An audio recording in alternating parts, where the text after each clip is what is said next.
పార్లమెంట్లో తిరిగి ప్రవేశపెట్టేందుకు సిద్ధమవుతున్న వివాదాస్పద వక్ఫ్ చట్ట సవరణ బిల్లుకు ఎన్డీఏ మిత్రపక్షం టీడీపీ మద్దతిస్తున్నందుకు నిరసనగా అఖిల భారత ముస్లిం లా బోర్డు పిలుపు మేరకు ఎక్కడికక్కడ ఇఫ్తార్ విందుల్ని ముస్లింలు బహిష్కరిస్తున్నారు. రాష్ట్ర వ్యాప్తంగా ప్రభుత్వం ప్రతి జిల్లా కేంద్రాల్లోనూ రంజాన్ సందర్భంగా ఇస్తున్న ఇఫ్తార్ విందులు ముస్లింలు రాకల వెలవెలబోతున్నాయి. దీంతో టీడీపీకి చెందిన ముస్లిం నేతలు ఈ విషయం ప్రభుత్వం దృష్టికి తీసుకువెళ్తున్నారు. ఆల్ ఇండియా ముస్లిం పర్సనల్ లా బోర్డు పిలుపు మేరకు ఏపీలో రాష్ట్ర ప్రభుత్వం రంజాన్ సందర్భంగా ఇస్తున్న ఇఫ్తార్ విందు బహిష్కరణలు విజయవంతంగా సాగుతున్నాయి. ఇప్పటికే విజయవాడతో పాటు పలు చోట్ల రాష్ట్ర ప్రభుత్వ ఇఫ్తార్ విందుల్ని పలు చోట్ల ముస్లింలు బహిష్కరించారు. కేంద్ర ప్రభుత్వం చేపట్టనున్న వక్ఫ్ బోర్డు సవరణ బిల్లుకు కూటమి ప్రభుత్వం మద్దతు ఉపసంహరించాలని కోరుతూ రాష్ట్ర వ్యాప్తంగా ముస్లిం సంఘాలు నిరసనలు ఉద్యమం చేపట్టాయి.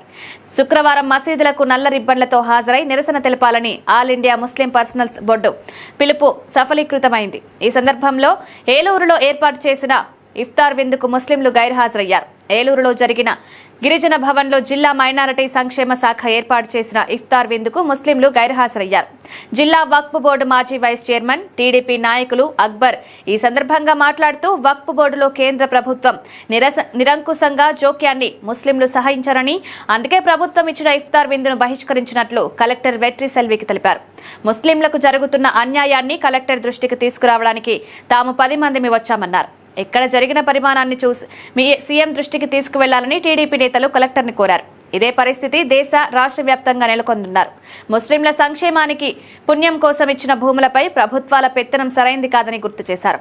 ఈ కార్యక్రమానికి ముఖ్య అతిథిగా హాజరైన కలెక్టర్ వెట్రి సెల్వి సానుకూలంగా స్పందించి ప్రభుత్వం దృష్టికి ఈ విషయం తీసుకువెళ్తారని హామీ ఇచ్చారు. ఈ సందర్భంగా ముస్లింలకు రంజాన్ పర్వదిన శుభాకాంక్షలు తెలిపారు.